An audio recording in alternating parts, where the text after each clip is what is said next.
पुंडलिक वरदे हर विठ्ठल श्री ज्ञानदेव गोपाल कृष्ण भगवान मौली ज्ञानेश्वर महाराज जगद्गुरु तुकाराम महाराज की जय। अर्जुना स्वधर्म सांडसील तर पापावर पडा होसील आणि अपयश ते नवचेल कल्पांतवरी। ग्रंथराज ज्ञानेश्वरी अध्याय क्रमांक 2 बीड शहर वाडिया वाचनालय ज्ञानेश्वरी अभ्यास वर्ग या सत्रात चालू असलेलं ज्ञानेश्वरीच्या दुसऱ्या अध्यायावरील चिंतन। अर्जुना स्वधर्म सांडसील तर पापावर पडा होसील आणि अपयश ते नवचेल कल्पांतवरी। आजचं हे आपलं दुसऱ्या अध्यायातील 5वं प्रवचन। आज या प्रवचनात 180 ते 284 अशा एकूण 105 ओव्यांचा विचार करायचा। तुम्ही एका तासात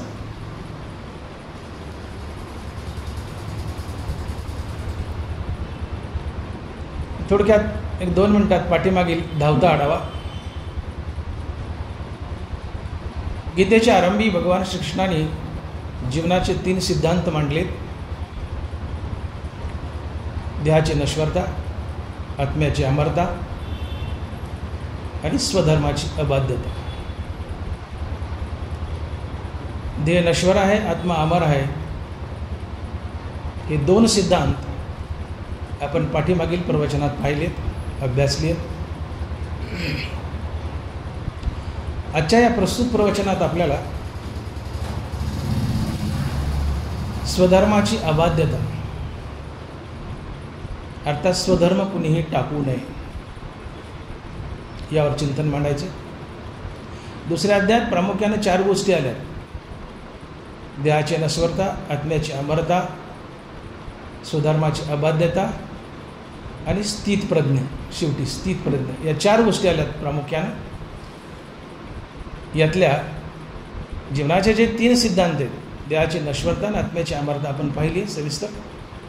आज प्रस्तुत प्रवचनात आपणास आढावा घ्यायचा आहे तो स्वधर्म पालनाचा, स्वधर्माची अबाध्यता। कुरुक्षेत्रावर महाभारतातलं युद्ध चालू आहे। अर्जुन भगवान श्रीकृष्णास म्हणतो, देवा माझा रथ मध्यभागात घे। मी मागील आढावा 2 मिनिटात मांडतो आणि पुढे चालतो।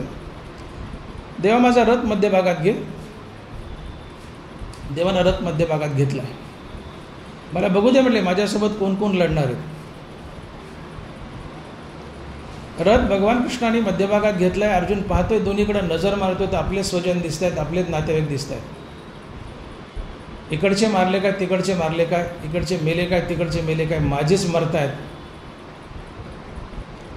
अर्जुनाच्या अंगाला थरकाप सुटली। त्याला स्वजनाचा मोह झाला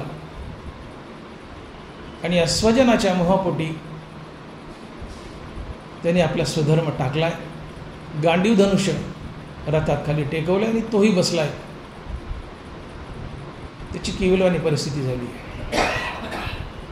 तो युद्धाला नकार देतोय। त्यांनी स्वधर्म टाकलाय। क्षत्रियांचा स्वधर्म आहे युद्ध। अर्जुनाने आपला स्वधर्म अर्थात युद्ध टाकले आणि रथात बसलाय। रथात बसला, शोक करतोय, दुःख झालंय, कसे मारू, माझेच मरतायत। भगवान कृष्ण पुढे सरसावलेत आणि त्याची समजूत घालतायत की अर्जुना, या जगात काही टाकलं तर चालतं, परंतु स्वधर्म टाकता येत नाही। आणि स्वधर्म टाकलास तर तुला पाप लागेल आणि या पापामुळे तू नरकाला जाशील।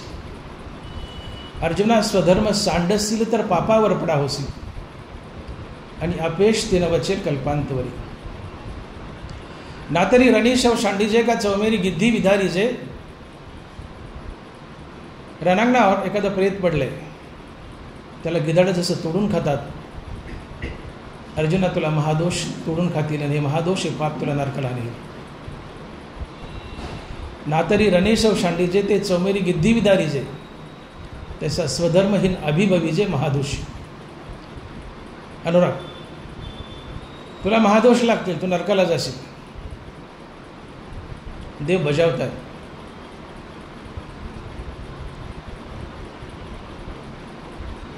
स्वधर्म जर टाकलास, अर्थात कुणीही तुम्ही आम्ही स्वधर्म जर टाकला तर जिवंतपणे आम्हाला दारिद्र्य येतं आणि मेल्यानंतर आम्ही नरकाला जातो. हे दोन मूलभूत सिद्धांत भगवान श्रीकृष्णाने आणि ज्ञानोबराने गीतेत आणि ज्ञानेश्वरीत मांडले. स्वधर्म हा त्याज्य नाही आहे, स्वधर्म टाकायचाच नसतो. एक वेळेस जीव गेला तर चालेल आपला, पण स्वधर्म टाकायचा नाही. सर्वस्वी शिनोनी येथे अर्जवावी संपत्ती जाते, त्याने स्वधर्म सांडोनी देहाते पोकावे काय. अरे कष्ट करायचे, पैसा मिळवायचा, या देहाला खाऊपिऊ घालायचं, याला पोसवायचं, आणि याच्याकडून जर स्वधर्माचं पालन झालं नाही तर हा देह मेलेला बरा, हा मेलेला बरा. सर्वस्वय शिनोनी येथे अर्जवावी संपत्ती जाते, त्याने स्वधर्म सांडोनी देहाते पोकावे काय. अरे याला पोसायचं कशाला, याच्याकडून जर स्वधर्माचं पालन झालं नाही तर हा मेलेला बरा, हा मेलेला बरा. तात्पर्य स्वधर्म हा टाकायचाच नसतो. नरबरा म्हणतात तुम्ही मेलेले परवडले, एक परती तुम्ही मरा, पण स्वधर्म टाकू नका. अर्थात स्वधर्म कधीच टाकायचा नसतो. स्वधर्म अबाध्य, स्वधर्माची अबाध्यता, स्वधर्म टाकायचा नसतो. जर अर्जुना स्वधर्म टाकलास तर तुला जिवंतपणे दारिद्र्य येईल. आणि जी माणसं जिवंतपणे स्वधर्म टाकतात, साध्या भाषेत स्वधर्म या शब्दाचा अर्थ असा घ्या की सध्या परिस्थितीत आपल्या वाट्याला आलेलं कर्म, ज्या व्यवसायात आम्ही उभे आहेत तो व्यवसाय निष्काम भावनेने करणं, फलत्यागयुक्त करणं, भगवंताची पूजा म्हणून करणं, हा स्वधर्म असतो. तुमच्यात जो गुण आहे त्याचा विकास करा. काळाची घडी बदलली. ब्रह्मदेवाला लोकांना विचारलं होतं सत्ययुगाच्या आरंभी की देवा म्हणले आमच्या उद्धाराचा मार्ग काय. ब्रह्मदेवानं सांगितलं की तुम्हा अवर्ण विशेष वेशे आम्ही स्वधर्माची विला असे, या ते उपासा मग आपेसे पुरती काम. रामराव झोपू नका. तुम्हा अवर्ण विशेष वेशे आम्ही स्वधर्माची विला असे, या ते उपासा मग आपेसे पुरती काम. ब्रह्मदेवाने लोकांना सांगितलं की लोक हो, चातुर्वर्णानुसार ज्या वर्णात जन्म घेतला आहे त्या वर्णाचं काम हाच तुमचा स्वधर्म, आणि तो तुम्ही टाकायचा नसतो प्राण गेला तरीही.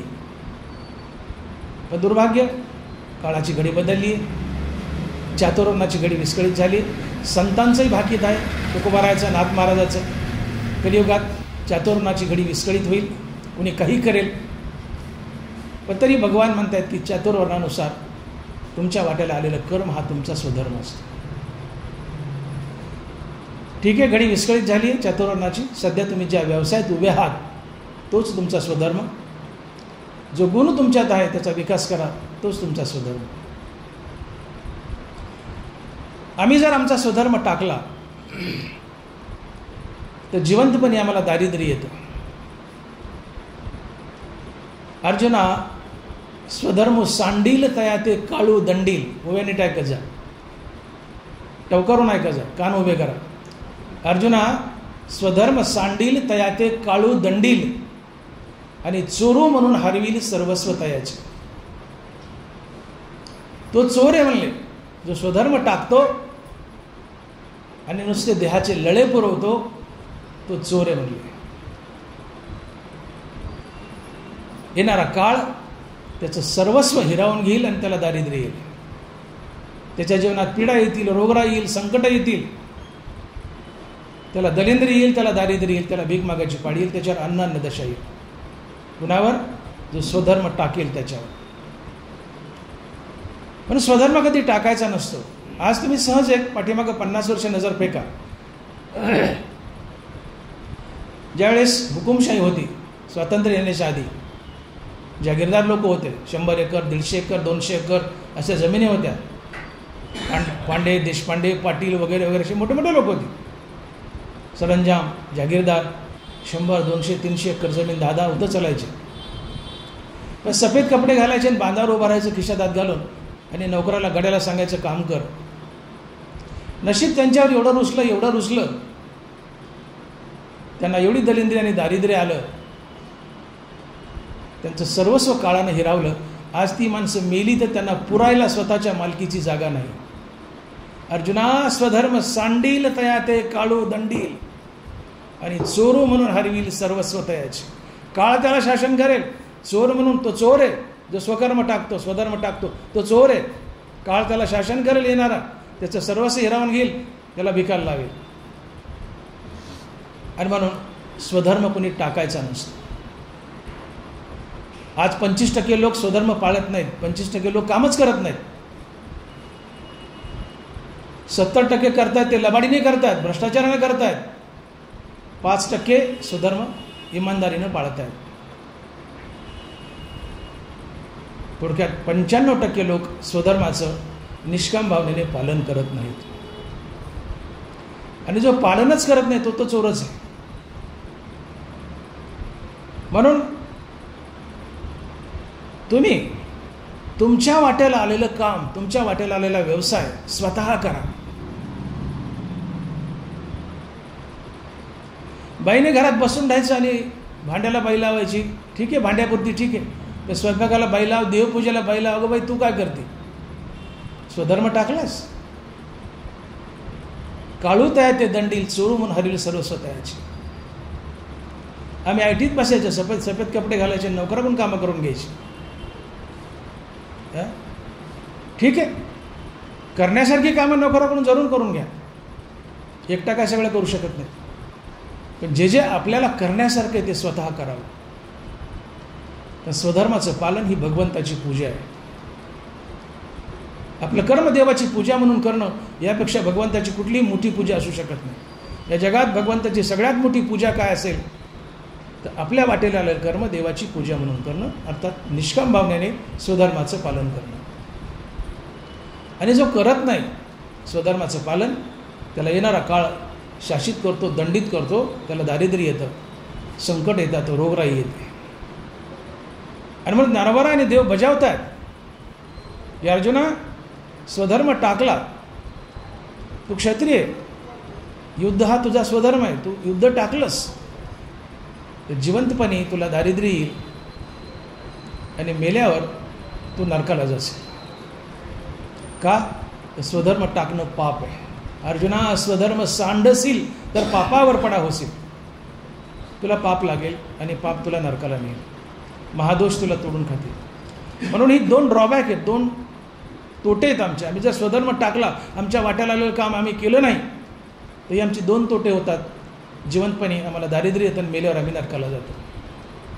आणि म्हणून स्वधर्म कोणी टाकायचा नसतो. स्वधर्माची अबाध्यता कधीच टाकायचा नसतो. स्वधर्माचं पालन करण्यासाठी आपलं शरीर आहे, आपला जन्मच त्यासाठी आहे.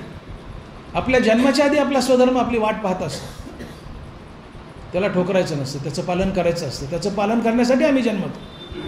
आमच्या जन्माच्या आधी तो तयार असतो, हजर असतो, आमची वाट पाहत असतो. आणि म्हणून भगवंत अर्जुनाला म्हणतात की स्वधर्माची विसरलासी तरावेजेने. अरे अर्जुना, या जगात एकमात्र तारक काय असेल तर तो आहे स्वधर्म. आणि तो स्वधर्मच विसरलास की जो तारक आहे. स्वधर्माची विसरलासी तरावेजेने. या कौरवा भलते झाले अथवा तुझची काही पातळे का युगच हे बुडाले येत, परी स्वधर्म एक आहे जो सर्वथा त्याज्य नव्हे, मग तरी जेल काय पाहे कृपाळूपणे. अरे कौरव मेले का आणि पांडव मेले का, किंवा हे युग बुडालं काय किंवा पृथ्वी बुडावली काय, त्याचा विचार तू करू नको. स्वधर्म कधी टाकायचा नसतो. तुला वाटतं ना कौरव मरायला लागले, कौरव मरू दे, पांडव मरू दे, या कौरवा भलते झाले अथवा तुझची काही पातळे का युगची बुडाले जरी येत, परी स्वधर्म एक आहे जो सर्वथा त्याज्य नव्हे.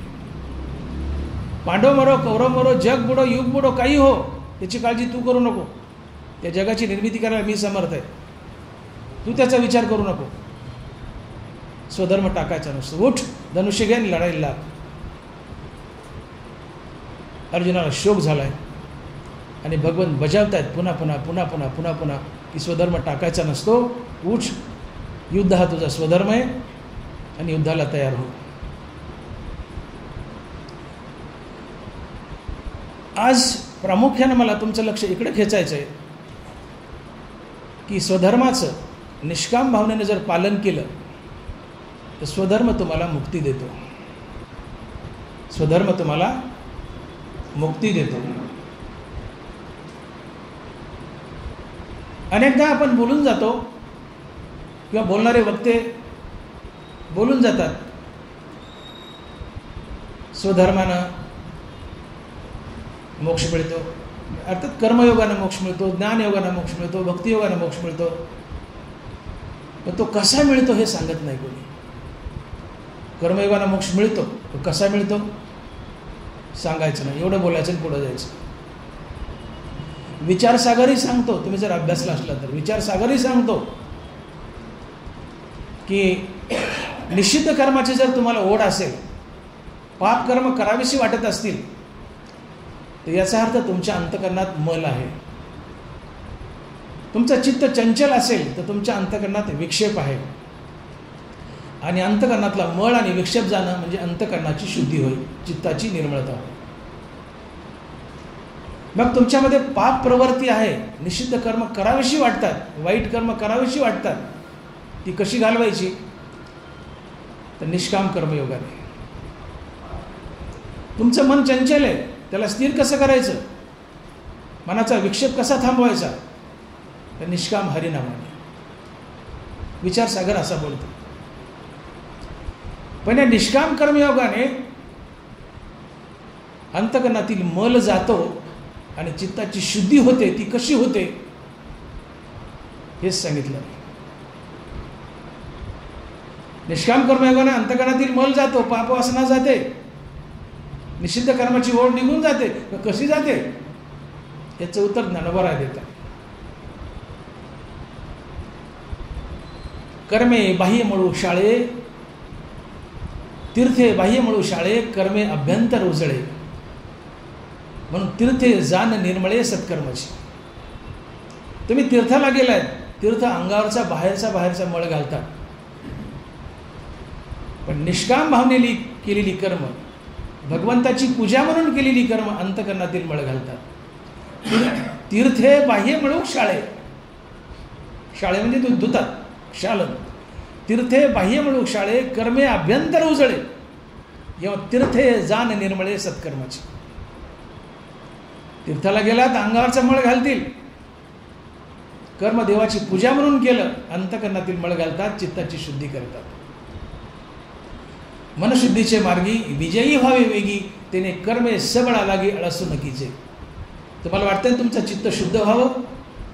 चित्त शुद्ध जोपर्यंत होत नाही तोपर्यंत तिथं गोपाळकृष्ण येऊन राहत नाही. तुका म्हणे चित्त करारे निर्मळ, काळे सर बोला पुढं. तुका म्हणे चित्त करारे निर्मळ, येऊन गोपाळ राहे तेथे. गोपाळकृष्ण कुठे येऊन राहतो? निर्मळ चित्तात. ज्याच्या चित्ताला विकार सोडून गेले, तुका म्हणे चित्त करारे निर्मळ, येऊन गोपाळ राहे तेथे. आणि म्हणून चित्त निर्मळ करायचंय तर तुम्हाला अधिक अधिक अधिक अधिक निष्काम कर्म करावे लागते. जे चालणे वेगात जाये तो वेगू बैसावया लागी होय, त्याचा कर्मातिशय आहे निष्कर्म्या लागी. तुम्ही इथून मांजरसुंबाला पायी निघले बीडवरून, जितक्या झपाट्यानं चालत जाल तितक्या लवकर तिथे जाऊन बसाल. तसं जितके तुम्ही निष्काम कर्म अधिक अधिक अधिक करत जाल तितक्या लवकर नैष्कर्म्य अवस्थेला जाल, संत पदाला जाल, कर्मयोगी बनाल. जे चालणे वेगात जाय तो वेगू बैसाव्या लागी होय, त्याचा कर्मातिशय आहे नैष्कर्म्या लागी. अधिक अधिक अधिक अधिक कर्म निष्काम भावनेने करा, चित्ताची शुद्धी होते आणि शुद्ध चित्तात भगवंताचा वास होतो, गोपालकृष्ण येऊन राहतो, तुम्हाला मुक्ती देतो. आणि म्हणून अनेक ग्रंथांना सांगितलंय की कर्म निष्काम भावनेने करा, चित्ताची शुद्धी होईल. पण ती कशी होईल हे सांगितलं नाही. याचं सुंदर उत्तर ज्ञानोबा ज्ञानेश्वरी देत आहेत. लक्ष द्या माझ्याकडं. ज्ञानोबा म्हणतात, अर्जुना या जगाचे 2 भाग कर. माऊली बोलते, हे एक एक शिकवू काही, परी सेवके आपल्या ठाई, पुरोनी एर सर्वही मी सेवे करी. ते तर जाऊन या भूत देशू, सर्वत्र नम वै नम मीची एकू, मग आश्रय अत्यंतिकू लहसी तू माझं. अर्जुन या जगाचे 2 भाग कर. त्यातला एक भाग तू हो आणि दुसरा भाग देव समज. काय करायचे? या जगाचे 2 भाग कर. त्यातला एक भाग तू हो, उरलेला सगळा भाग तू देव समज. आणि या जगाला देव समजून शरण जा. काय फायदा होईल? एक जगाचे 2 तुकडे कर, त्यातला एक तुकडा तू हो, उरलेला तुकडा देव समज. हे अख्खं जगात देव समज. आणि या जगताला, या विश्वाला तू देव समजून शरण जा. काय फायदा होईल? ते तर जाऊन या भूत द्वेषू, सर्वत्र नम वै नम मीची एकू, मग आश्रय अत्यंतिकू लहासी तू माझा. अर्जुना, या जगताला तू जर देव समजून शरण गेलास तर पहिली गोष्ट तुझा अहंकार गळून पडेल. ज्यावेळेस तुम्ही समोरच्या माणसाला माणूस म्हणून शरण जाता त्यावेळेस तुमचा अहंकार पुष्ट असतो. एखादा भिकारी दारात आलाय आणि भाकरीची याचना करतो, माई वाढा, गरीबाला वाढा, शिळं पाकं होत नाही पण माई वाढा. जुन्या काळात होतं गंगूबाई वाढ, ठकूबाई वाढ, सकूबाई वाढ. आता ताई आली, माई आली, माई वाढा, गरीबाला वाढा. माई गेली वाढायला. माईने प्रत्यक्ष त्या भिकाऱ्यात पांडुरंग पाहावा. माईने म्हणावं, पांडुरंगा या पुढं. हे भिकाऱ्या ये पुढं म्हणू नये. पांडुरंगा, भिकाऱ्याला पांडुरंग म्हणावं, पांडुरंगा या पुढं. नामदेवराव गेले की तू पांडुरंग गेला की नामदेवराची परीक्षा घ्यायला. नामदेवरांनी ओळखले की पांडुरंग आल्या म्हणून. कुत्र्याच्या रूपात पांडुरंग आले, त्या रोट्या घेऊन पळाले. नामदेव म्हणा, देवा थांब, देवा थांब, तुला ठसका लागल, घास बसल म्हणले, मी तूप देतो म्हणले, थांब, कोरड्या पोळ्या खाऊ नको. देवाला ओळखलं नामदेवरांनी. ती भावना आमच्या अंतकरणात यावी. भिकाऱ्याला म्हणावं, पांडुरंगा या पुढं, हे घ्या, झालं शक्य तर ताजं वाढावं. तो मागतंय शिळेपाकं देऊ नका, झालं शक्य तर ताजं वाढावं.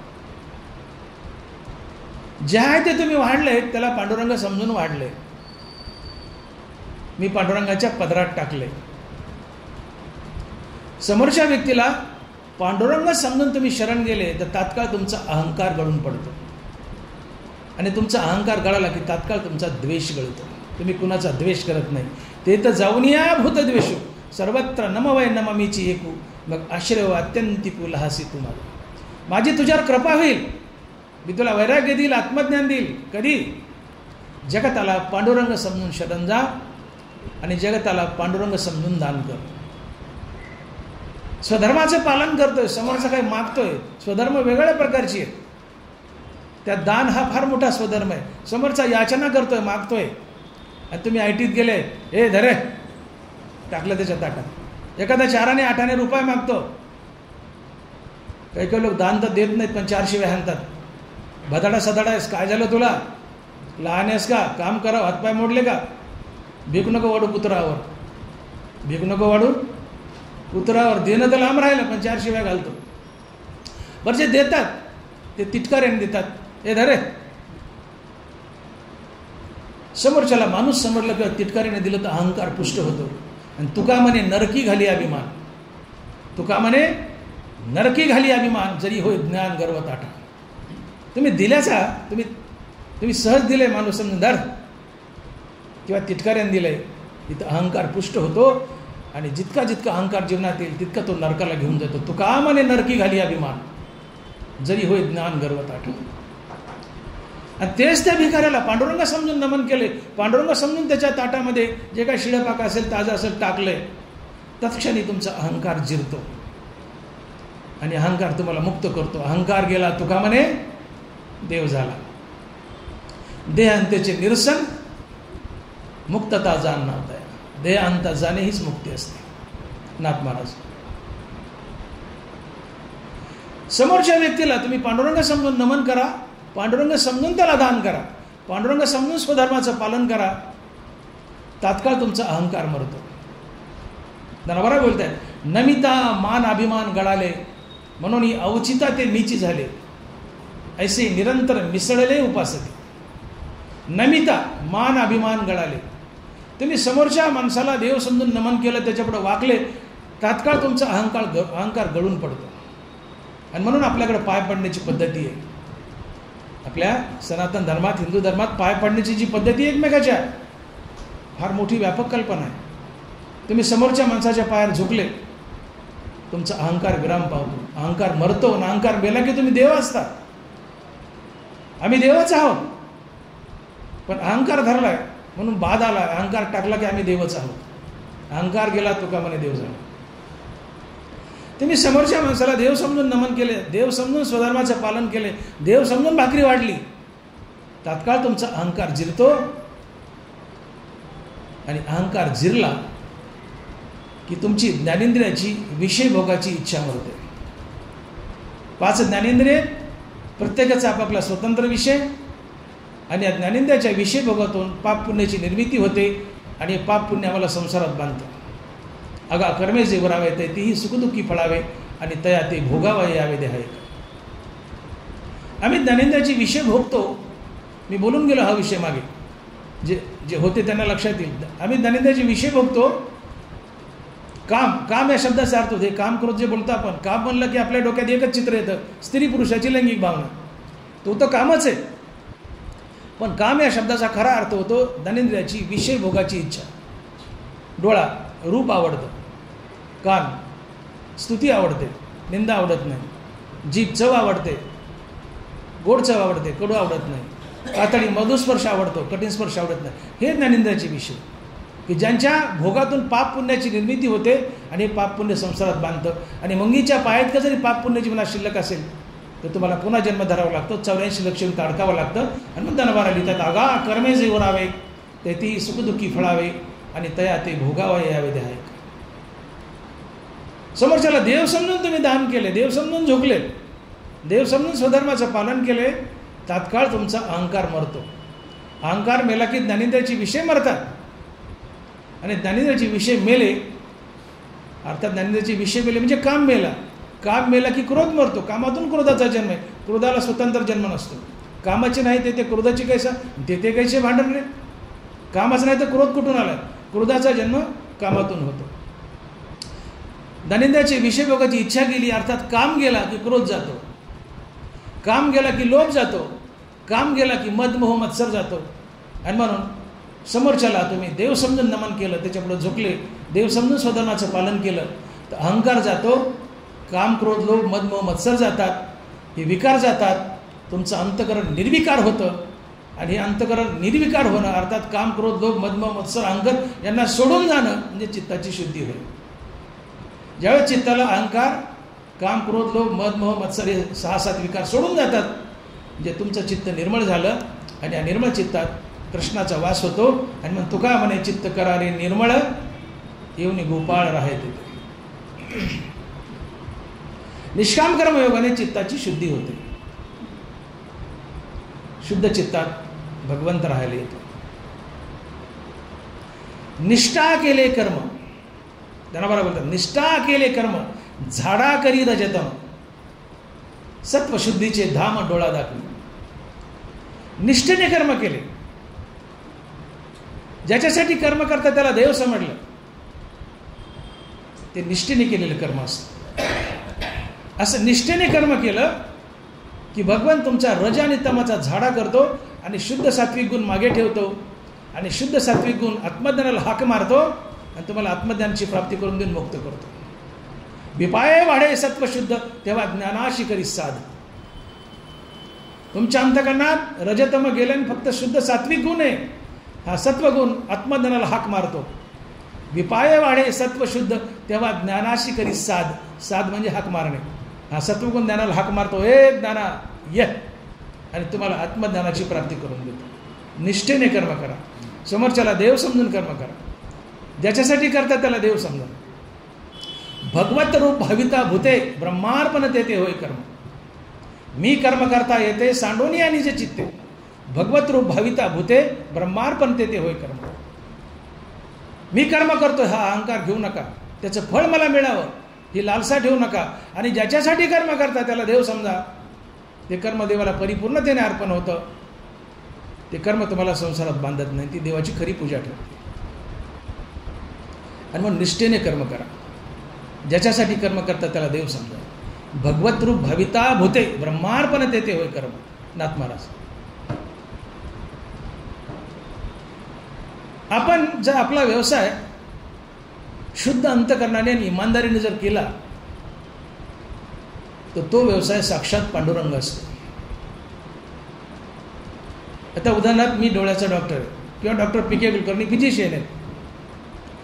डॉक्टर पी.के. कुलकर्णीकडे पेशंट आला किंवा अनुराग आहे अमरावतीत आम्ही 4-5 डॉक्टर आहेत तिथं. पेशंट स्वतः डायग्नोसिस सांगतोय की मला सर्दी पडसं झालंय. पण आम्ही स्टेथो लावतो. ठीक आहे म्हणतो सर्दी पडसं झालंय पण आम्ही म्हणतो तुझा एक्सरे करावा लागेल. आम्ही म्हणतो एक्सरे करावा लागेल. ही डायरेक्ट पांडुरंगाची चिटिंग आहे. जे जे भेटे भूत तेथे मानीचे भगवंत. हा भक्तियोग निश्चित जान. हे समस्त ही श्री वासुदेव. तुम्ही सलाईन जरूर लावा पण जिथं आवश्यक आहे तिथे. सलाईन हे लाईफ सेव्हिंग आहे. जरूर लावा पण जिथे गरज आहे तिथे. अनावश्यक इन्व्हेस्टिगेशन्स अनावश्यक सलाईन लावलं ही डायरेक्ट पांडुरंगाची चिठ्ठी. आणि म्हणून कर्म करताना आपला जो व्यवसाय तो जर शुद्ध नीतीने न्यायाने आणि इमानदारीने केला. हा इमानदारीने केलेला व्यवसाय इमानदारीने केलेला स्वधर्म हा साक्षात पांडुरंग असतो. माझं वाक्य नीट लक्षात घ्या. कोणी असो डॉक्टर्स काय समोर दिसले म्हणून उदाहरण दिलं मी. सिरियसली घेऊ नका. तुम्हाला व्यवसाय सगळ्यालाच असतो. आमच्या वाट्याला आलेला व्यवसाय आमच्या वाट्याला आलेलं कर्म जर आम्ही इमानदारीने केलं शुद्ध नीती व न्यायाने केलं इमानदारीने केलेलं कर्म साक्षात कृष्ण आहे. साक्षात पांडुरंग आहे. त्यांना बरा बोलतात. जेने चोखाळत दिसे न्याय तो व्यवसायात व्यवसाय माझेची स्वरूप राय सुरांचा म्हणे. रामराव ऐकली गोवी. जेने चोखाळत दिसे न्याय तो व्यवसायात व्यवसाय माझेची स्वरूप राय सुरांचा म्हणे. देवाचा देव कृष्ण म्हणतो की जो व्यवसाय शुद्ध नीतीने न्यायाने व इमानदारीने केला जातो ती माझं प्रतिरूप आहे. ती माझी दिव्य विभूती आहे. त्या व्यवसायात मी लपलेला असतो. नव्याने तो व्यवसायच कृष्ण असतो. व्यवसायच कृष्ण असतो. मग इमानदारीने केलेला व्यवसाय जर कृष्ण आहे तर जो मनुष्य इमानदारीने व्यवसाय करतो तोही कृष्णचे की हो. आणि म्हणून जो आपला व्यवसाय इमानदारीने करतो त्याच्या चित्ताची शुद्धी झालेली असते. आणि अशा शुद्ध चित्तात निर्मळ चित्तात कृष्णाचा वास असतो. तुका म्हणे चित्त करारी निर्मळ येऊन गोपाळ राहते. पण परमार्थ म्हणजे त्याची अतिशय सोपी व्याख्या सांगतो की purify yourself. What I am saying? Purify yourself. वरच्यावर आपलं शुद्धीकरण करणं हाच परमार्थ आहे. मुखात भगवंताचं नाव ठेवा आणि आपलं शुद्धीकरण करा हाच परमार्थ आहे. Purify your self. आम्ही इम्प्युअर आहोत. मी बोललो ना गरज नसेल सलाईन लावणं हे इम्प्युअर आहे. गरज आहे तिथे सलाईन लावा. दिस इज आवर प्युरिफिकेशन. कुठल्याही व्यवसाय समोर मुलं बसले शाळेत साक्षात बालकृष्ण आहेत. मी बालकृष्णाला शिकवते. कुच्चरपणा करू नका मास्तराने शिकवताना. हे आपलं स्वतःचं प्युरिफिकेशन आहे. ही भगवंताची पूजा आहे. उगं टोपल्या टाकायचे पुस्तक न्यायचं वाचून दाखवायचं निघून यायचं. पोरांना कळू की नाही कळू पाप आहे. माझे गुरु बसलेच समोर. काय शिकवली आम्हाला बॉटनी सरांनी. आज आम्ही जे आहेत ते GM सरामुळे आहेत. Credit goes to him. Mahajan sir Suresh Mahajan sir Gitaramji Kulkarni उर्फ पांगरीकर माझे सर आहेत. 11-12ला सायन्सला मला शिकवलं होतं नवगण कॉलेजला. आम्हाला घडवले. आज आहेत आम्ही ते त्यांच्यामुळे आहेत. काय स्टाफ होता त्यावेळेस, कॉलेज नवीन निघालेलं होतं. 75चं ॲडमिशन आहे माझं 11वीचं, 77चं MBBS. काय घडवलं सरांनी आम्हाला. साक्षात समोर बसलेला विद्यार्थी वर्ग हा कृष्ण आहे असं समजून शिकवा.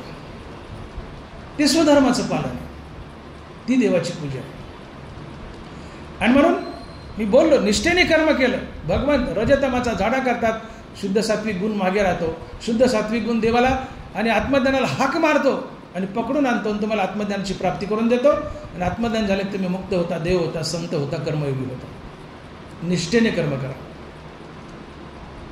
इमानदारीने कर्म करा. ज्याच्यासाठी कर्म करता त्याला देव समजा. बोललो मी, भिकारी भीक मागतोय त्याला पांडुरंग समजा. या देवा पुढं या पांडुरंगा म्हणायचं आणि पांडुरंग समजून त्याच्या जोडीत दान टाकायचं. जे टाका, शिळं टाका, जे टाकायचं ते टाका.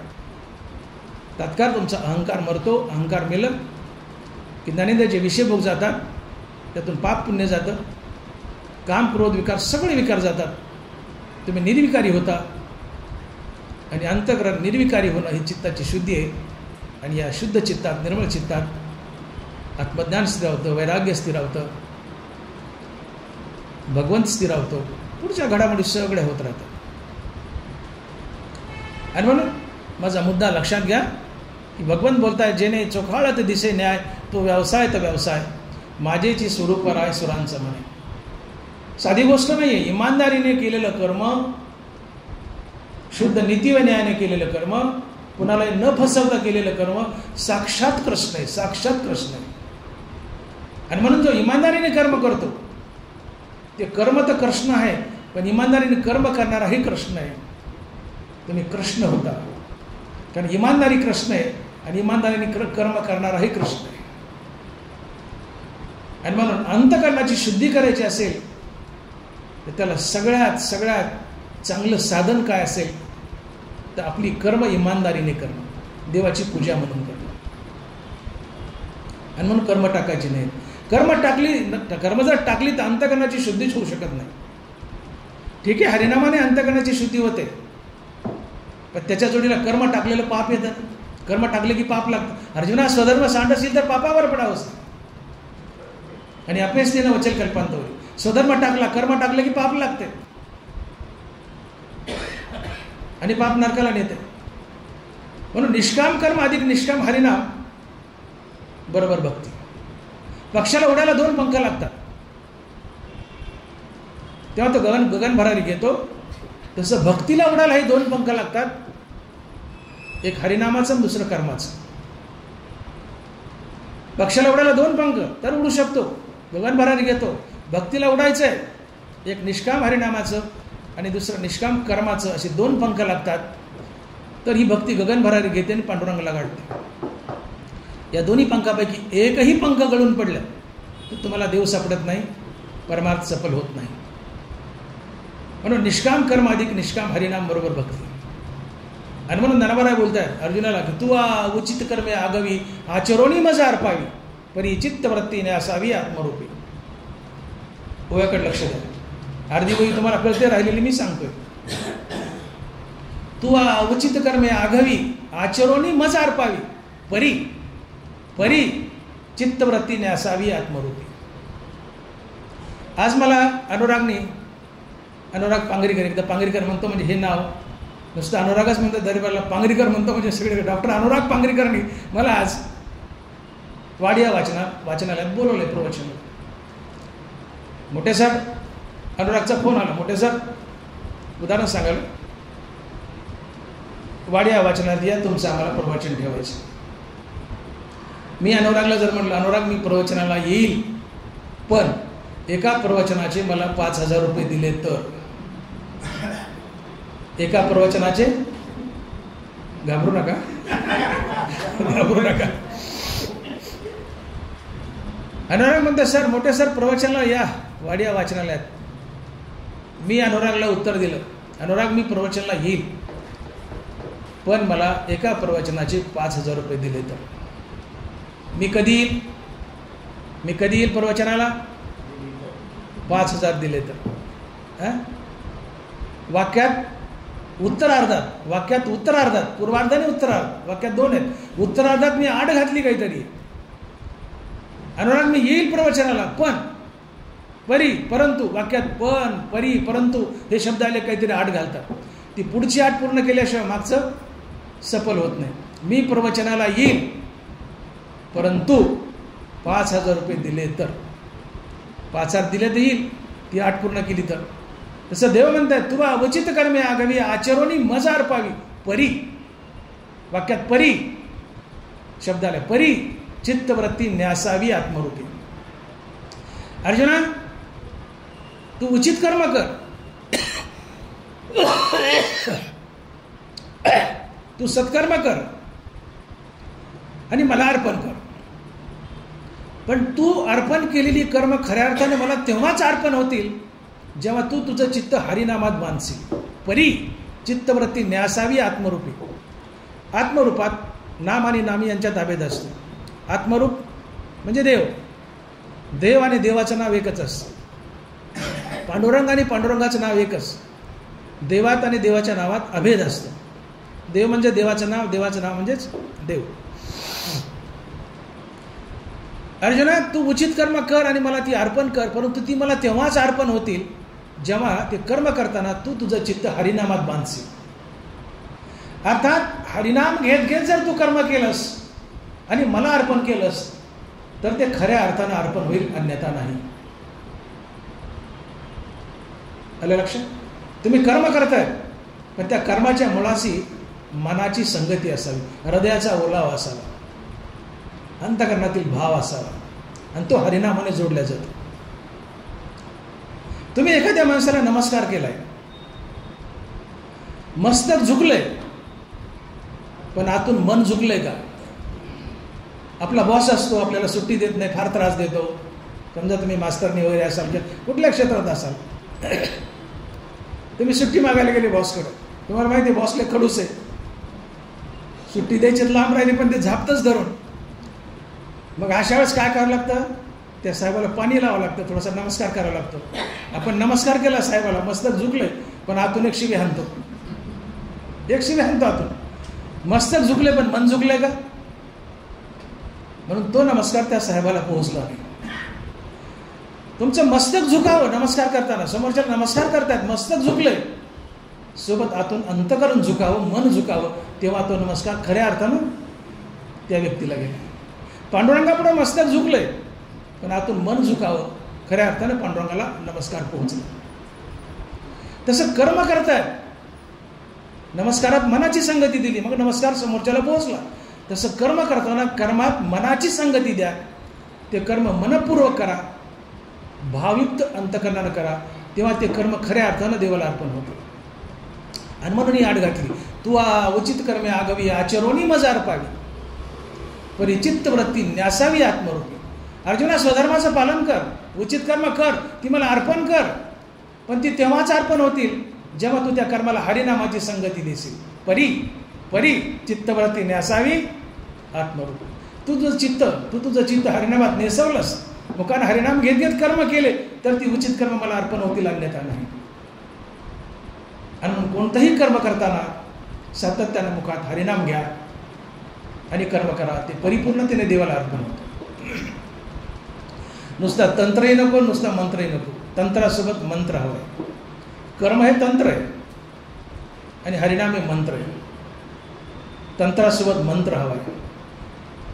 तुम्ही कर्म करतायत पण त्याला हरिनामाची संगती नसेल तर त्या कर्मात दिव्यता येत नाही, ओलावा येत नाही, भाव ओतला जात नाही, ते भगवंताला पोहोचत नाही.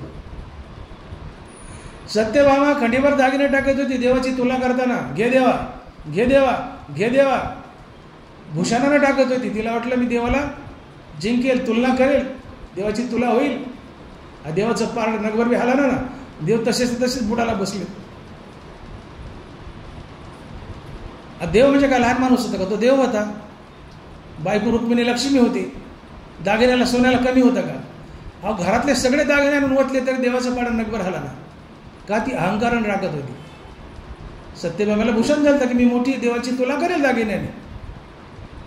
तो का म्हणे नरकी घाली अभिमान, मी बोललो तीळ मात्र जरी होई अभिमान, मेरू तो समान भार देव.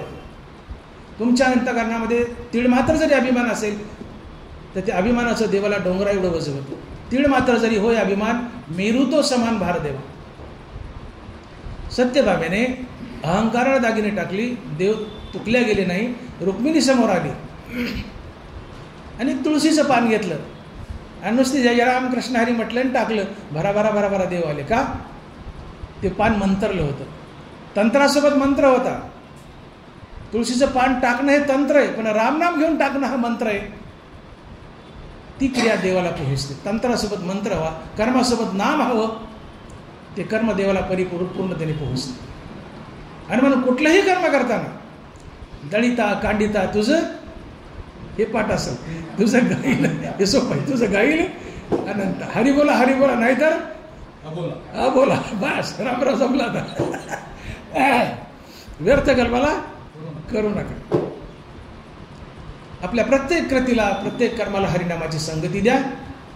कोणतंही कर्म हरिनाम घेत घेत केलं तर त्यात मनाचा ओलावा, मनाचा भाव ओतला जातो. ते कर्म दिव्य बनतं आणि ते कर्म खऱ्या अर्थानं देवाला अर्पण होतं, देव ऋणी होतो. आणि या भक्तीनं देव ऋणी झाला की नरवार लिहितात, तया सर्वात्मका ईश्वरा स्वकर्म कुसुमाची विरा, पूजा होय केली अपारा तोषाला. तया सर्वात्मका ईश्वरा स्वकर्म कुसुमाची विरा, पूजा केली होय अपारा तोषाला. अशा पद्धतीने जर कर्म केलं तर भगवंत संतुष्ट होतो, तो आमचा ऋणी होतो आणि त्याच्या बदल्यात आम्हाला वैराग्य देतो. म्हणून ही पूजे रिजलेनी आत्मराजे वैराग्य सिद्धी देजे पसाय तया. तुम्ही आपलं कर्म देवाची पूजा म्हणून केली आहे, हरिनाम घेत घेत कर्म केलंय, समोरच्याला देव समजून कर्म केलंय, हे कर्म देवाला परिपूर्णतेने अर्पण होतं, देव तुमचा ऋणी होतो आणि त्याच्या बदल्यात तुम्हाला वैराग्य देतो. नरवारा लिहितात, म्हणून ही पूजे रिजलेनी आत्मराजे वैराग्य सिद्धी देजे पसाय तया. या भावयुक्त अंतकरणानं नामस्मरण घेत घेत केलेल्या कर्मांना देव ऋणी होतो आणि याच्या बदल्यात तुम्हाला प्रसाद म्हणून वैराग्य देतो. वैराग्य सिद्धी देजे पसाय तया. पसाय म्हणजे प्रसाद. देव आम्हाला वैराग्य देतो. निष्काम कर्मयोगाने अंतकरणाची शुद्धी होते. एक गोष्ट पाहिली, त्या निष्काम कर्मयोगाने जेव्हा अंतकरणाची शुद्धी होते तुम्हाला वैराग्याची प्राप्ती होते. आणि जिथं वैराग्य आहे तिथंच आत्मज्ञान टिकतं, आत्मज्ञान स्थिरावतं. विरक्ती वाचून काही या ज्ञानाची तगनेची नाही, हे विचारून ठाई ठेविले देवे. आपण स्मशानात जातो, आपल्याला घडीभर स्मशान वैराग्य येतं. अरे अरे अरे अरे अरे माणूस पाण्याचा बुडबुडा आहे, काय खरंय माणसाचं, सगळं सोडून द्यावं, काही राम नाही या जीवनात, काही रामराव नाही या जीवनात, सगळं सोडून द्यावं. कुठपर्यंत?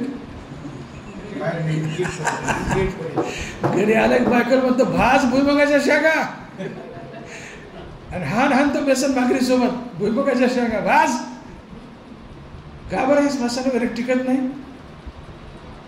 विवेक नसतो. विवेकासहित वैराग्याचे बळ धगधगीत ज्वाळ अग्नी जैसा. विवेक जागृती असं. ही विवेक जागृती म्हणजे काय की मी मरका देह नसून मी आत्मा आहे, मी अमर आत्मा आहे, असा बुद्धीचा निश्चय ही विवेक जागृती असते. एका माणसाला जेवायला वाढले आणि आता तोंडात घास घालणार तेवढ्यात एक माणूस पळत आला आणि म्हणला, अरे खाऊ नको, यात विष घातलंय. नरवारा लिहितात, विखेर रांदिली रेसस होय, ते जेवणारा ठाऊई होय, ते ताटची सांडोनी जायची यापरी. तसे संसारा या समजतात जाणीजे जे अनित्यता, ते वैराग्य दवडिता पाठी लागले. माणूस जेवायला बसलाय, 5 पकवानाचं ताट आहे, तोंडात घास घालणार, इतक्यात एक माणूस पळत आला आणि सांगतो, अरे याच्यात विष घातले, खाऊ नको, मरशील. तो मनुष्य नुसता उठून जात नाही, ते ताटाची सांडवणी जायची यापरी. उठून जात नाही, ताट उलतं पालतं करतो आणि निघून जातो. हे विषाने भरलेलं पात्र मी जर खाल्लं तर मी मरेल, हे त्या माणसाला खात्रीने माहीत झालंय. तो नुसता उठून जात नाही, ताट उलतं पालतं करून निघून जातो. तसं संसार अनित्य मरकाय आणि मी संसाराचा अंश म्हणून मी मरकाय. हा संसार मला मारेल असं ज्या दिवशी खात्रीने कळतं त्या दिवशी तुम्ही संसार त्या विषाच्या ताटासारखा उलथा पालता करताना निघून जाता. ते वैराग्य दवडिता पाठील लागे. तसे संसार या समजतात जाणीचे जे अनित्यता ते वैराग्य दवडिता पाठील लागे. ज्या दिवशी आपल्या शरीराची आपल्या जीवनाची अनित्यता कळते की संसार अनित्य, संसार मरकाय, मी त्याचा अंश म्हणून मी अनित्य, मी मरकाय, हा संसार मला मारणार आहे, मी मरणार आहे, मी मरणार आहे, हे ज्या दिवशी खात्रीने कळतं तुमच्या जीवनात वैराग्य लंडासारखं चालून येतं. ते वैराग्य दवडिता पाठील लागे. एखादं लापट कुत्रं असतं, काठी घेऊन मागे लागलं, 2 ठोके टाकले तरी पुढं काय करत जातं, पुढं काय करून पुन्हा माघारी येतं. ते वैराग्य दवडिता पाठील लागे. हे वैराग्य त्या कुत्र्यासारखं लापट असतं. त्याला 2 काट्या घातल्या तरी थोडं पुढं जातं, पुन्हा तुमच्या जीवनात माघारी येतो. ते वैराग्य दवडिता पाठील लागे. पण कधी जीवनाची अनित्यता कळाली तर, मी मरकाय हे कळालं तर, मग जीवनाची अनित्यता समजून घ्या. आपलं मरण डोळ्यापुढं ठेवा. मरण डोळ्यापुढं ठेवलं की तुमची दुष्कृत्य घडून पडतात. तुमच्या मुखात रामनाम स्थिरावतं, तुमच्या जीवनात स्वधर्म चालून येतो आणि तुमच्या जीवनात वैराग्य चालून येतं. आणि या वैराग्यानं देव भेटतो. ते हे विषय वैराग्य जे आत्मलाभाचे भाग्य याने ब्रह्मानंदायोग्य जीव होते. ते हे विषय वैराग्य जे आत्मलाभाचे भाग्य याने ब्रह्मानंदायोग्य जीव होते. वैराग्यानं देव भेटतो. आणि हे वैराग्य निष्काम कर्मयोगानं येतं, पहिली गोष्ट. आणि दुसरी गोष्ट देहाची अनित्यता कळालेलं. आणि तिसरी गोष्ट देवाने प्रसाद म्हणून दिलं तर. असं 3 गोष्टीमुळे आपल्या जीवनात वैराग्य येतं, ज्या वैराग्यानं देव भेटतं. मी बोललो देहाची अनित्यता कळाली,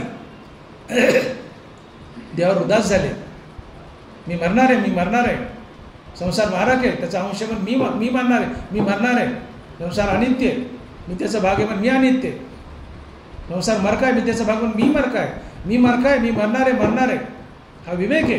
हा विवेक जागा झाला की वैराग्य लंडासारखं तुमच्या मागं लागतं. तुम्ही देहावर उदास होता, तुम्हाला काही आवडत नाही, विषय तो त्यांचा झाला नारायण नावडी धनजन माता पिता, काही आवडत नाही एका देवाशी. विवेकासहित वैराग्याचं बळ असं. देहाची नश्वरता कळाली की वैराग्य तुमच्या जीवनात लंडासारखं येतं, वैराग्याने देव भेटतो. भगवंताची कृपा झाली, जीवनात वैराग्य येतं. मी बोलून गेलो. म्हणून ही पूजे रिझलेनी आत्मराजे वैराग्य सिद्धी दे जे पसायत आहे. स्वकर्मानं ईश्वराला भजलं, स्वधर्म देवाची पूजा म्हणून जर केलं, ज्याच्यासाठी कर्म करता त्याला देव समजलं, या पूजेने देव ऋणी होतो, त्याच्या बदल्यात प्रसाद म्हणून वैराग्य देतो. आणि तिसरं वैराग्य येण्याचं कारण आपलं कर्म देवाची पूजा म्हणून केली, निष्काम कर्मयोग केला. तर या निष्काम कर्मयोगाने मी बोलून गेलो की अर्जुना या जगाचे 2 तुकडे कर. एक तुकडा तू हो, उरलेला तुकडा देव समज आणि देव समजून जगाला शरण जा. तुम्ही समोरच्या माणसाला देव समजून शरण गेले की तुमचा अहंकार गळतो. क्या फळली तरुची शाखा सहजे भूमीशी उतरे देखा, तैसा भूत मात्रा अशेका खाला होती. ते एखादं झाड आहे, आंब्याचं झाड, फळानं फांदी गच्च भरली, ती सहजच जमिनीला प्रणाम करते. त्या जमिनीला झाड उभं आहे, फांदी उभी, ती त्या जमिनीला प्रणाम करते. का फळली तरुची शाखा सहजे भूमीशी उतरे देखा, तैसे भूत मात्रा अशेका खाला होती. फळानं गच्च भरलेली फांदी जमिनीकडे झुकते, तसं प्राणी मात्रा पुढे देव समजून झुका, अहंकार गळून पडेल. नमिता मान अभिमान गळाले, समोरच्याला देव समजून नमन केलं, अहंकार गळतोच. नमीचे भूत जात देखील ऐसा स्वभाव चितायाचा. हे संत जीवन आहे. आणि म्हणून खरा संत आपल्या पाय पडण्याची वाट पाहत नाही, तो स्वतःहून आपल्या पाय पडतो. खरा संत असेल. पण खरा संत नसेल, कीर्तन संपलं की टंगडं पुढं करतो आणि पडा म्हणतो माझ्या पाया. तो आमच्या पाय पडत नाही. पायला एखादं कीर्तन का स्वतःहून पब्लिकमध्ये आल्या तुमच्या पाय पडल्या, एकच टंगडं पुढं करायचं, पडा माझ्या पाय, टाका माझ्या पायावर पैसे. खरा संत तुमच्या पाय पडण्याची वाट पाहत नाही. खरा संत तुमच्या पायावर स्वतःहून लोळतो. नमीचे भूत जात देखील ऐसा स्वभावाचे तयाचा. कुणी प्राणीमाता दिसला की पांडुरंगा पांडुरंगा पांडुरंगा म्हणून भक्ती, ते नमन वैराग्य तो त्या नमन ही भक्ती आहे. समोरच्याला देव समजून नमन करणं ही भक्ती आहे. आणि समोरच्याला देव समजून नमन केलं की अहंकार गळतो. अहंकार गळाला की ज्ञानेंद्रियाचे विषयभोग जातात.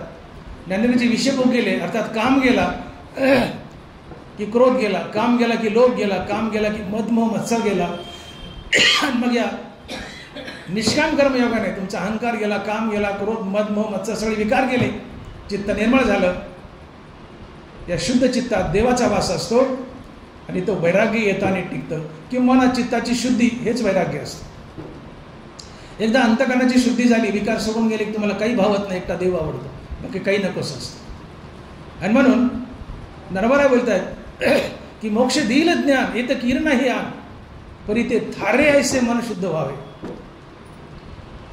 आत्मज्ञान झालंय, तुम्हाला मोक्ष मिळूनही देईल, पण हे आत्मज्ञान टिकण्यासाठी अंतकरणाची शुद्धी लागते, जी आतापर्यंत मी बोललोय. कशाने अंतकरणाची शुद्धी होते.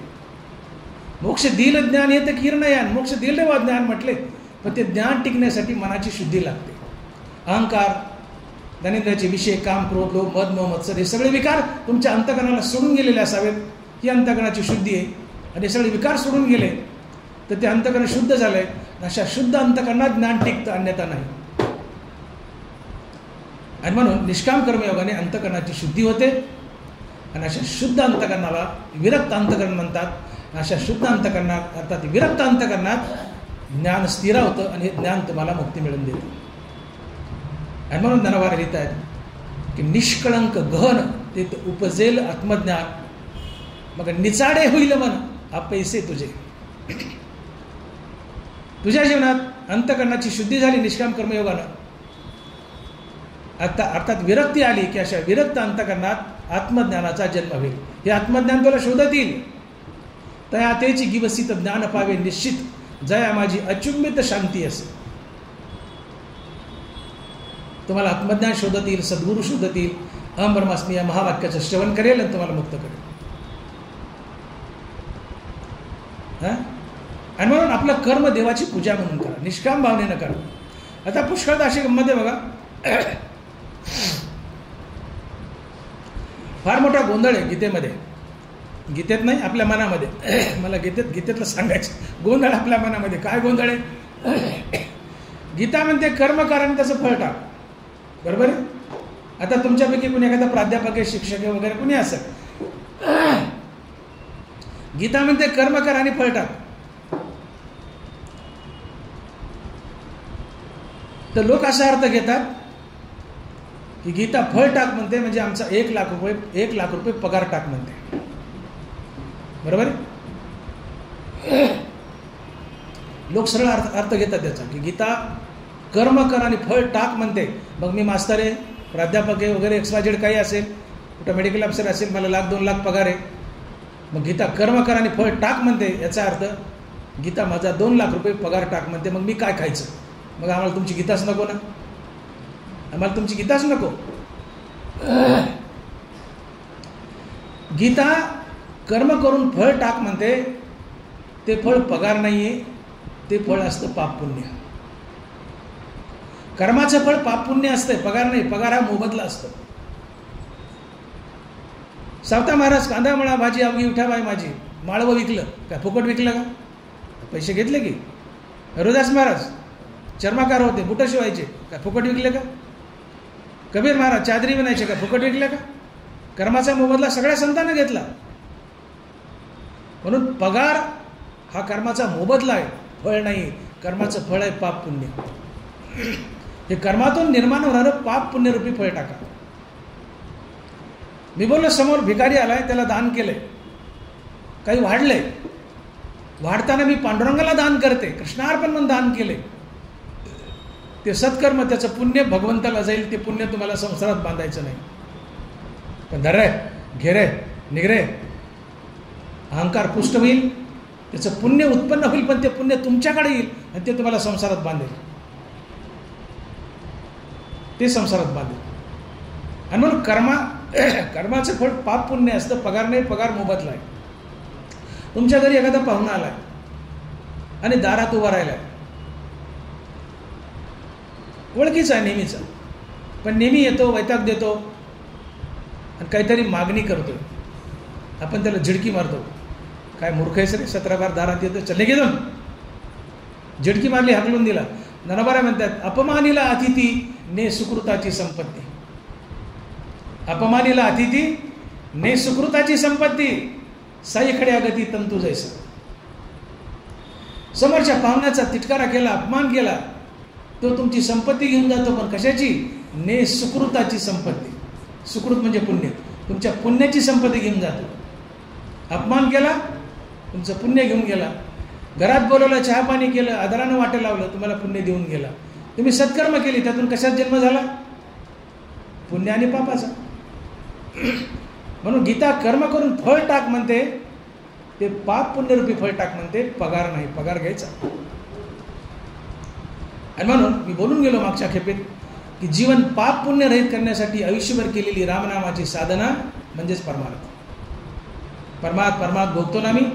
जीवन पाप पुण्य रहित करण्यासाठी आयुष्यभर केलेली रामनामाची साधना म्हणजेच परमार्थ. जीवन पाप पुण्य रहित करायचं.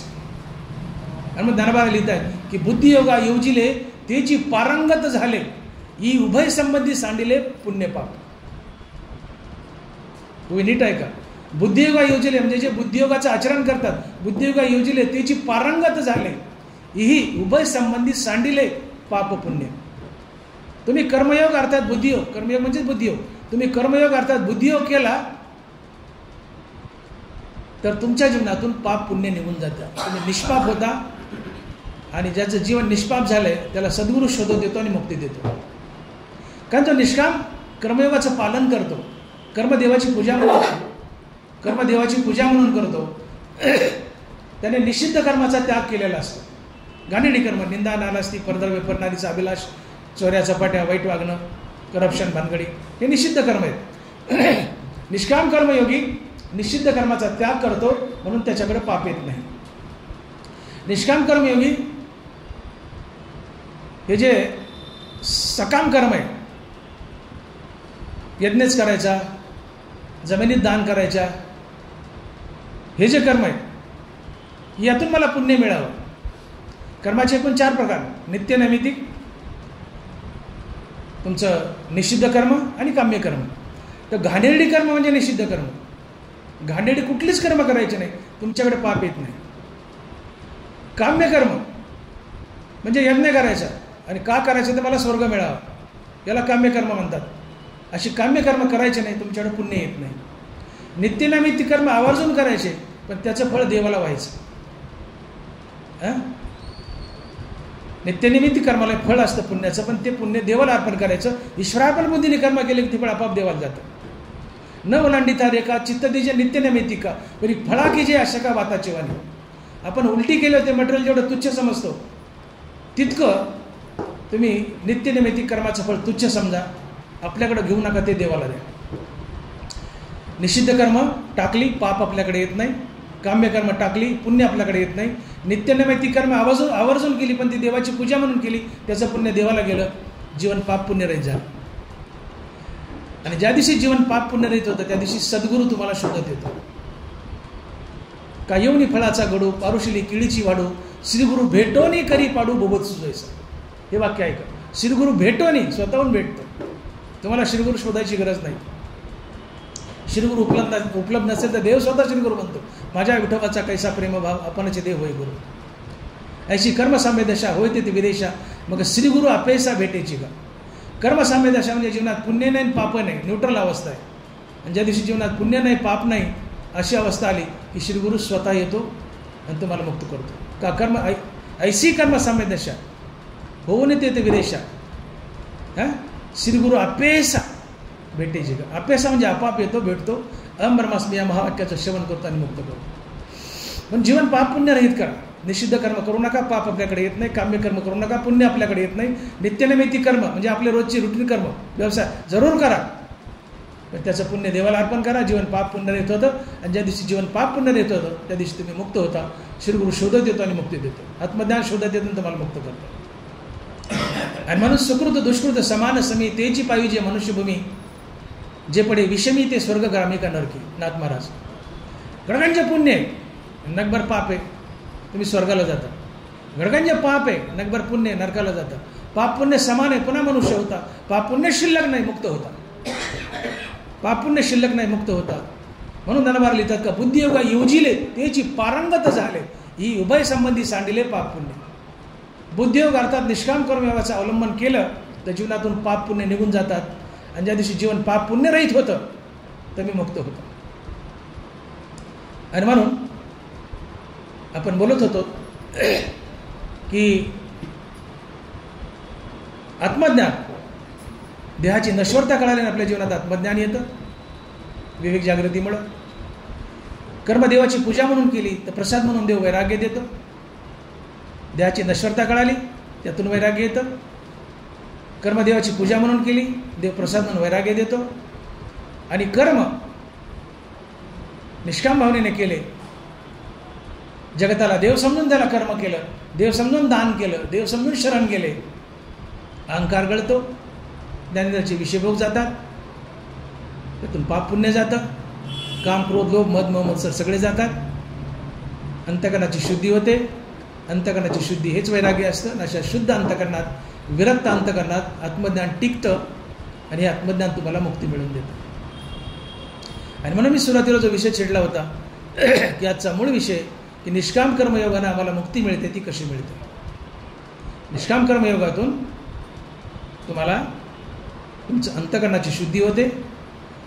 अंतकरणाची शुद्धी हेच वैराग्य असतं. आणि या विरक्त अंतकरणाला शिरगुरु शोधत येतो. अहम ब्रह्मास्मी या महावाक्याचं श्रवण करून त्याला आत्मज्ञान देतो. आत्मज्ञान तुम्हाला मुक्त करतं. आणि आत्मज्ञानाने मुक्ती दिली की तुम्ही देव होता कर्मयोगी होता संत होता मुक्त होता. आणि म्हणून निष्काम कर्मयोग करायचा. कर्म टाकायची नाही. कर्मच बांधतात कर्मच सोडतात. गणेश मला घडी द्या मला. कर्मच बांधतात. एक 5 मिनिट एक दृष्टांत सांगतो आणि थांबतो. कर्मच बांधतात आणि कर्मच सोडतात. माझं वाक्य नीट ऐकलं ना. कर्मच बांधतात आणि कर्मच सोडतात. वाक्य लक्षात ठेवा. एक जावाई एकदा सासरवाडीला गेला. उन्हाळ्याचे दिवस आंब्याची रेलचेल. आता जावाई सासूबाईची सगळ्यात प्रिय वस्तू काय तर जावाई. शेण साई आणि जावाई. बायकाला काय काय आवडतं. शहरातल्या बायकाला शेण नाही आवडत पण शेण साई आणि जावाई बायकाची प्रिय वस्तू. अहो देवाची कदर नाही केली यशोदामाईयांनी. कृष्ण कडेवर आणि दूध उचल उभ्याने आपटायची आणि पळत जाऊन ते चुलीवरचं पातेलं खाली मांडायची. बाईला साई प्रिय जावाई प्रिय आणि शेण प्रिय. शेण साई आणि जावाई आपल्याला असेल आशा करतो. शेण खेड्यातल्या बायला शेण गोबर गोबर गोबर शेण कौडंग. उन्हाळ्याचे दिवस जावाई सासरवाडीला आलाय. आंब्याची रेलचेल. सकाळी आमरस दुपारी आमरस संध्याकाळी आमरस आणि त्या आमरसात वाटी वाटी तूप. आता त्या जावायला लागली ना हगवण. 3 टाईम आमरस आणि त्यात वाटी वाटी तूप. जावायला लागली हगवण. हगवण कशाला लागली तुपाने. आमरसापेक्षा तुपाने. नुसतं आमरस खाल्ला असता तर पचला असता पण त्यात वाटी वाटी तूप त्या आमरसात. जावायला हगवण लागली आमरसापेक्षा तुपानं लागली. जावायला हगवण लागली तुपानं. लक्षात ठेवा. सगळं घर परेशान. जावायला हगवण लागली जावायला हगवण लागली. काय करावं काय करावं. जुना काळ होता तेव्हा आमच्यासारखे MBBS MD नव्हते. झाडपाल्याचे वैद्य हाकीम होते.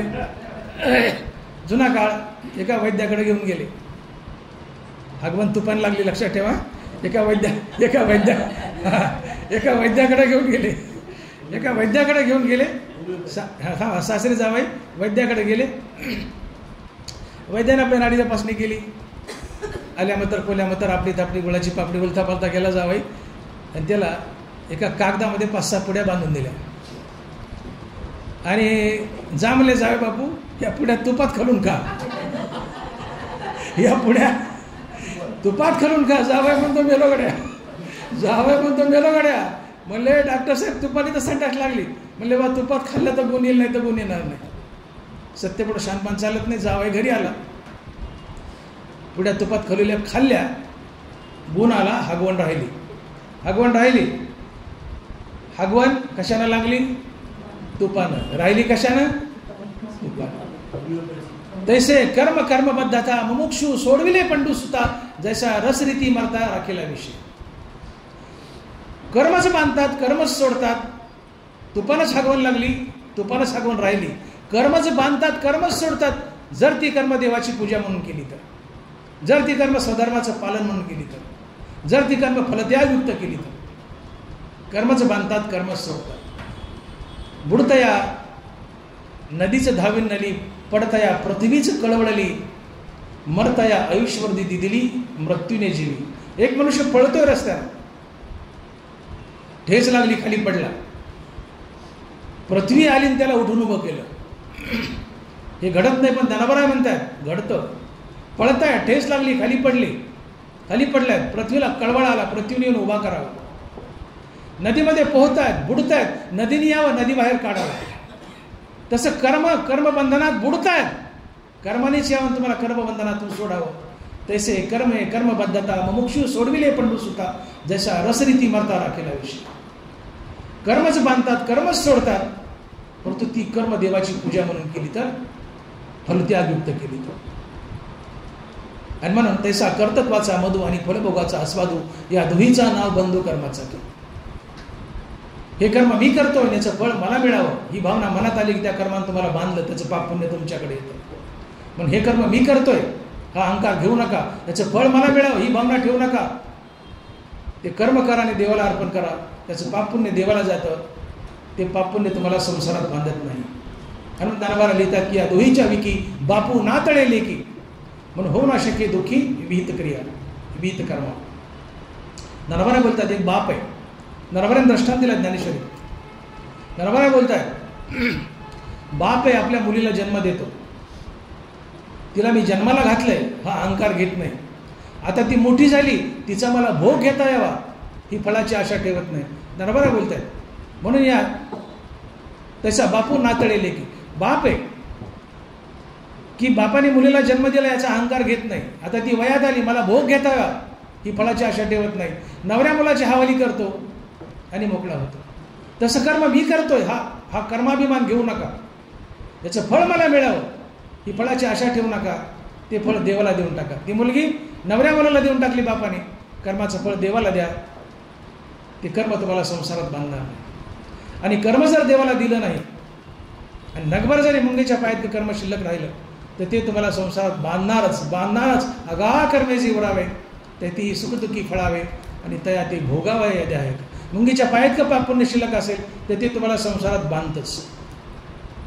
आणि मग निषिद्ध कर्म करू नका, पाप आपल्याकडे येत नाही. काम्य कर्म करू नका, पुण्य आपल्याकडे येत नाही. नित्यनैमित्तिक कर्म आवर्जून करा, त्याचं फळ किंवा पुण्य देवाला अर्पण करा.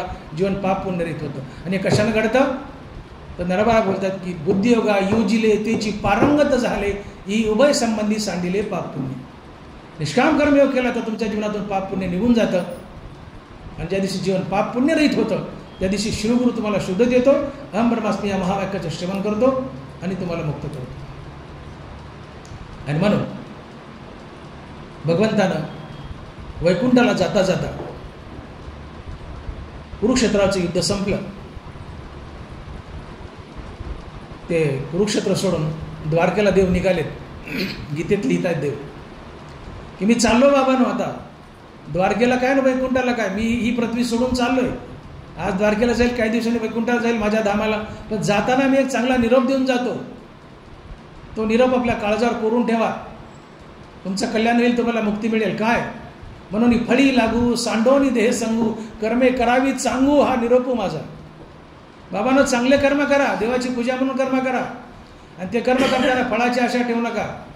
आणि मी कर्म करतोय हा देहाभिमान घेऊ नका. म्हणून फळी लागू सांडोनी देह संगू, कर्मे करावी चांगू हा निरोप माझा. जो जीव बंदेसी नेला सुटके जाचे आपुला, त्याने पुढती या बोला आनन कीजे. मुमुक्षु जो जाणे आपले सोडवणे त्या सर्वस्वी करणे हेच आहे. तुम्हाला जर जन्ममरणाच्या फेऱ्यातून बाहेर पडायचं असेल तर हा माझा निरोप तुम्हाला पाळावाच लागेल. काय कर्म मी करतोय हा देहाभिमान घेऊ नका. कर्माचं फळ मला मिळावं ही भावना ठेवू नका. आणि केलेल्या कर्माचं पुण्य देवाला अर्पण करा. तेच कर्म तुम्हाला संसार बंधनातून सोडेल, तुम्ही मुक्त व्हाल. आणि तुम्ही जर कर्माभिमान घेतला आणि फळ मला मिळावं ही भावना ठेवली हे कर्माचं पाप पुण्य तुम्हाला संसारात बांधेल आणि तुम्हाला 84 लक्ष नीत फिरावं लागेल. आणि म्हणून भगवंत अर्जुनाला म्हणतायत की अर्जुना, तू क्षत्रिय आहे, क्षत्रियाचा स्वधर्म आहे युद्ध करणं. स्वधर्माची अबाध्यता लक्षात घे. हे 3 सिद्धांत जीवनाचे. काय? देहाची नश्वरता, आत्म्याची अमरता आणि स्वधर्माची अबाध्यता. स्वधर्म टाकायचाच नसतो, स्वधर्म पालनासाठीच आम्ही जन्माला आलोय. नवे आमच्या जन्माच्या आधी स्वधर्म उभा असतो. आमच्या जन्माच्या आधी आमची आई तयार असते. आईची सेवा करणं हा आमचा स्वधर्म. नुसतं शेतात काम करणं किंवा नोकरी दुकान चालवणं एवढा स्वधर्म नाही आहे. स्वधर्म अनेक प्रकारचा आहे. गोरगरिबाची मदत करणं हा स्वधर्म आहे. आईवडिलांची सेवा हा स्वधर्म आहे. कर्तव्य म्हणून आपल्या मुखात हरिनाम धारण करा आणि आपलं प्रत्येक कर्माभिमानीने फलेच्या टाकून कर्तव्य आणि प्रभुपूजा समजून ईश्वराप्रित्यर्थ व ईश्वरार्पण बुद्धीने करा. हाच निष्काम कर्मयोग आहे आणि देवाची परिपूर्ण भक्ती आहे. आणि म्हणून देव अर्जुनाला बजावतात की अर्जुना, स्वधर्म सांडशील तर पापावर पडा होशील. आजची ओवी. अर्जुना, स्वधर्म सांडशील तर पापावर पडा होशील आणि अपयश देणं वचेल कल्पांतवरी. अर्जुना, तुला मोह झालाय, शोक झालाय, स्वजनाकडे पाहिलेस, इकडं सख्य इकडे चुलेत, मारतो तर माझेच मारतायत, तुला शोक होतोय, मोह होतोय आणि त्या मोहापोटी शोकापोटी तू स्वधर्म टाकलायस. पण लक्षात ठेव, स्वधर्म टाकायचा नसतो. प्राण गेला तर चालेल पण स्वधर्म टाकायचा नसतो. तू संन्यासाच्या गोष्टी करायला, तुझ्यामध्ये वैराग्य नाही आहे, आत्मज्ञानाची ओळख नाही आहे, आत्मस्वरूपाची ओळख नाही, जोपर्यंत वैराग्याची प्राप्ती नाही आणि आत्मस्वरूपाची ओळख नाही तोपर्यंत स्वधर्म टाकायचा नसतो. जब निरार्थता नाही तब व्यापार वासे पाही, मग संतुष्टीची ठाई कुंठे सहज. जेव्हा आत्मा द्रष्ट नव्हे तेव्हा कर्म करणे की ठाय आणि करणे आहे ते आयास्वादी. अर्जुना, जोपर्यंत वैराग्याची प्राप्ती नाही आणि आत्मस्वरूपाची ओळख नाही तोपर्यंत आपल्या वाट्याला आलेलं कर्म अर्थात स्वधर्म टाकायचा नसतो. आणि वैराग्य प्राप्तीच्या आधी आत्मस्वरूपाची ओळख पटण्याच्या आधी आपलं स्वधर्म आपलं कर्म टाकलं तो मनुष्य सरळ नरकाला जातो. सरळ नरकाला जातो. का? तर स्वधर्म टाकलं की त्याला पाप लागतं. हे पाप त्याला नरकाला नेतं. आणि म्हणून तुम्ही आम्ही आपला स्वधर्म आपलं कर्तव्य स्वतः करायचं. हा स्वधर्म मोक्षदायी आहे. आणि म्हणून तुम्ही ज्या गोष्टीला अनन्य शरण असता, 102 मिनिट, तुम्ही ज्या गोष्टीला अनन्य शरण असता ती गोष्ट तुमच्यासाठी तारक असते. स्वधर्माला अनन्य शरण जा, स्वधर्म तुम्हाला तारेल. नदीला पूर आलाय, बेंडसुराला कालच मोठा पूर आलाय, पुलाला पाणी चिटकले, बिंदुसरा धो वाती महापूर आलाय. त्या बिंदुसराच्या महापुरात एक छोटासा मासा उलटी धार चढतोय.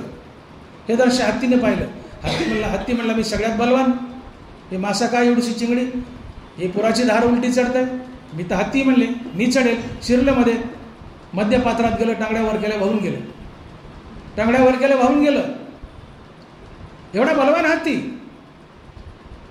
पाण्याची उलटी धार चढू शकला नाही. पण एवढीशी माशाची चिंगडी पाण्याची पुराची उलटी धार चढते का? मासा पाण्याला अनन्य शरण आहे, हत्ती पाण्याला अनन्य शरण नाही. तुम्ही ज्या वस्तूला अनन्य शरण असता ती वस्तू तुमच्यासाठी तारक असते. मासा पाण्याला अनन्य शरण आहे, पाणी माशाला तारतं. तुम्ही स्वधर्माला अनन्य शरण जा, स्वधर्म तुम्हाला तारतो. म्हणून भगवान बोलतात की स्वधर्माची विसरला अशी तरावेजे नाही. अरे स्वधर्म हा तारक आहे, तो टाकायचा नसतो. स्वधर्म टाकला तर तात्काळ पापाने नरकाला जातात. तुम्ही किती हरिनाम घ्या.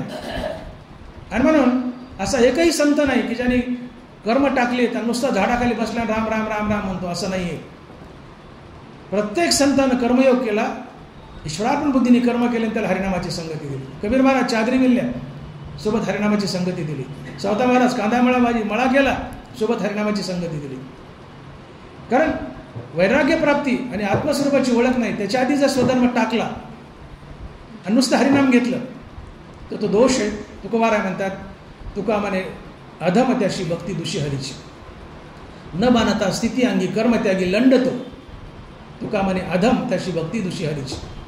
आपल्याला वैराग्याची प्राप्ती नाही, आत्मस्वरूपाची ओळख नाही आणि त्याच्या आधी आपला स्वधर्म आपलं कर्म टाकलं आणि नुसतं रामनाम घेत बसलं तर महाराज म्हणतात तुकोबाराय तो लंड आहे, पापी आहे, अधम आहे, तो भक्तीला भूषण नसून दूषण आहे. आणि म्हणून रामनाम तर घ्याच, पण त्यासोबत आपलं कर्म देवाची पूजा म्हणून करा. कर्म टाकायचं नसतं. कर्म टाकलं, स्वधर्म टाकला तर जिवंतपणे दारिद्र्य येतं आणि मेल्यानंतर मनुष्य नरकाला जातो. का? तर स्वधर्म टाकला तर पाप लागतं आणि पाप तुम्हाला सरळ नरकाला नेतं. म्हणून अर्जुना, स्वधर्म सांडशील तर पापावर पडा होशील आणि अपेष्ट वचेल कल्पांतवरी. पुंडलिक वरदे विठ्ठल श्री ज्ञानदेव गोपालकृष्ण भगवान मौली ज्ञानेश्वर महाराज की, जगद्गुरु तुकाराम महाराज की जय. विठ्ठल विठ्ठल विठ्ठल. आता विश्वात्मके देवे देणे वाग्यज्ञ तोषावे, दोषोनि मज द्यावे. जे कळांची व्यंकटी सांडो, तया सत्कर्मी रती वाढो. भूता परस्परे पडो, दुरितांचे तिमिर जाओ. विश्वस्वधर्म सूर्य पाहो, जो जे वांछील तो ते लाहो. वर्षत सकळ मंगळी, ईश्वर निष्ठांची मांदियाळी. अनवरत भूमंडळी, चला कल्पतरूचे आरव. चेतना चिंतामणीचे गाव, बोलते जे अर्णव.